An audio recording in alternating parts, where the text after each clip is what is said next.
English teacher in a school in the Pasigulang district.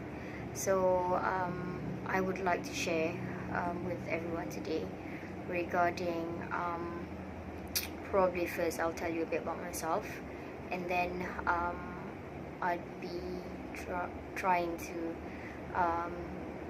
share with you about some of the challenges that I face as an English language teacher in a school dominated by Malay students. So first of all, I graduated from Canterbury Christchurch University, which had a tuning program with the International Languages Teacher Training Center back in Kuala Lumpur.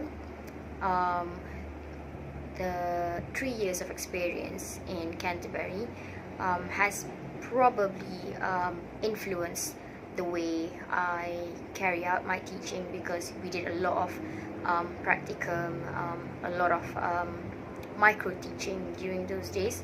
So most of my teaching would be based on what my lecturers have shared with us, and probably from readings of books like English Language Teaching Methodology by Jeremy Harmer and so on. So those are among the huge influence which I received. And I would definitely say that I do quite a bit of research on the internet, not like formal research, but just like personally I try to Google things out a bit regarding what sort of methods that I can use. I'm definitely particularly interested in using technology, although it's very limited in terms of the chances that I have to get it done, due to certain reasons which I might share later on. But I definitely am keen to have students engage more in using technology to learn language. Regarding the challenges that I face in English language teaching for Malay students, is in terms of I don't know if I'm allowed to say this, but perhaps the lack of enthusiasm to pursue English language learning. When it comes to probably writing, students would be giving me pieces of writing which show how much they lack reading and the ability to reflect some form of cohesion in their writing, because I get essays which have sentences which do not relate to one another, and those are among the challenges that I have to face. The second challenge would be regarding having to teach students in large classes. When I say large, I don't mean a class of 40 students, but more like 60 students. Like currently, I do have a class which I am teaching 60 students in just one lesson. We use a room, a very huge, a large room for that particular purpose. Basically, it's due to the fact that we don't have enough English teachers in our schools, so one English teacher has to combine the classes that she has to teach.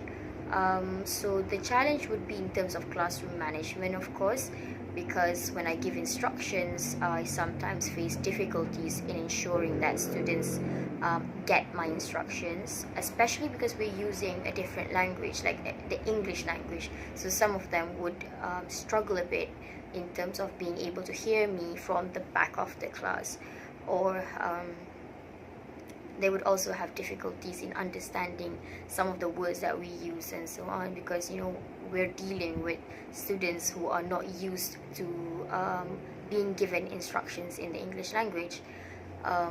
So yeah, and of course in any school, in any class, I'd say there would definitely be a number of students who are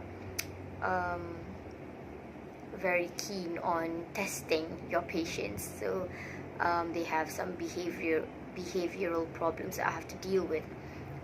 For example, if I tell them to refer to their books and so on, and they don't have the books that I am asking them to refer to, they act as though they have the books, and then they act as though they're doing the exercise. But when I come to them, everybody's gonna scramble away, because they know that they don't have what I intended to teach them, the books that they're supposed to bring and so on. So those are among the challenges that I face. In terms of the language itself, I do have problems like having to translate every single instruction that I give, and sometimes having the tendency to use a lot of the Malay language instead of the English language, because it's easier to use Malay when you're dealing with students who have difficulties in grabbing the essence of your instructions. So I guess those would be among the challenges. There would also be the challenge of conducting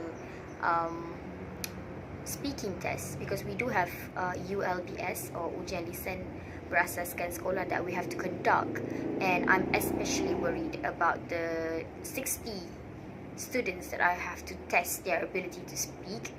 To be perfectly honest, I don't memorize every single person's name yet, and of course having to test each individual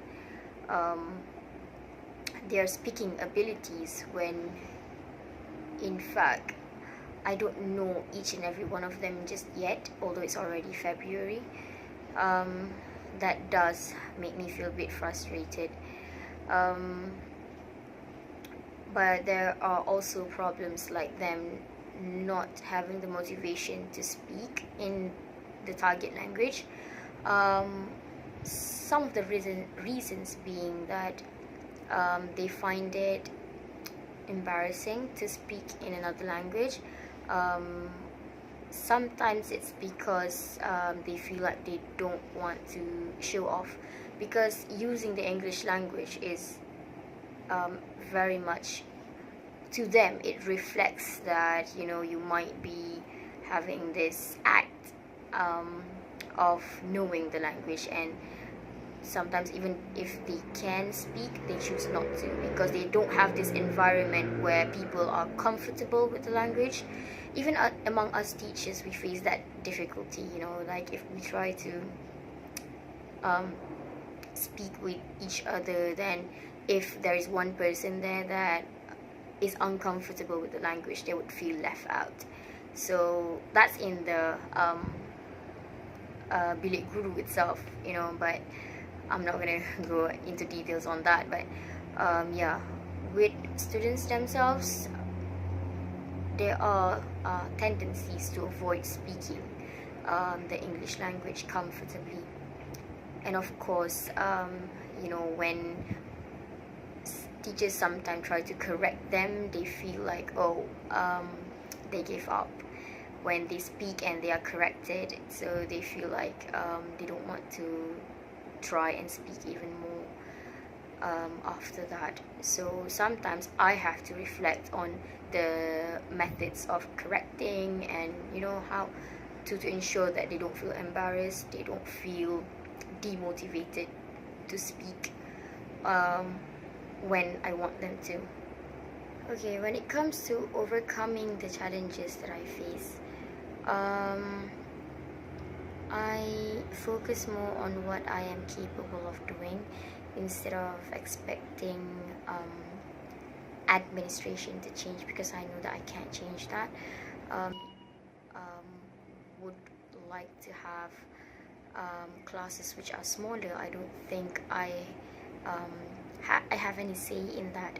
So what I do is I take opportunities such as being involved in 21st century teaching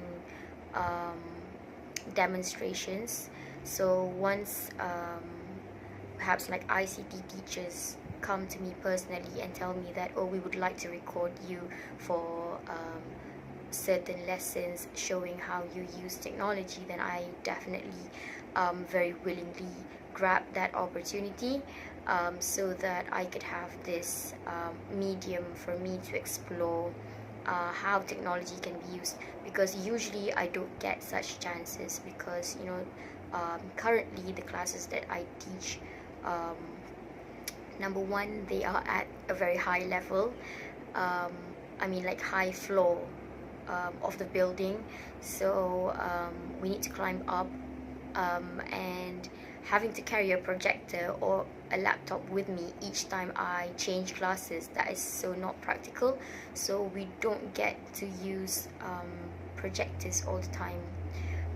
And in terms of using special rooms which do have projectors and LCD screens, we have to book in advance, and sometimes there would be disputes over who gets to use the room and so on, so I don't bother with that. So I only take opportunities like using the computer lab if there are vacancies, only if there are vacancies.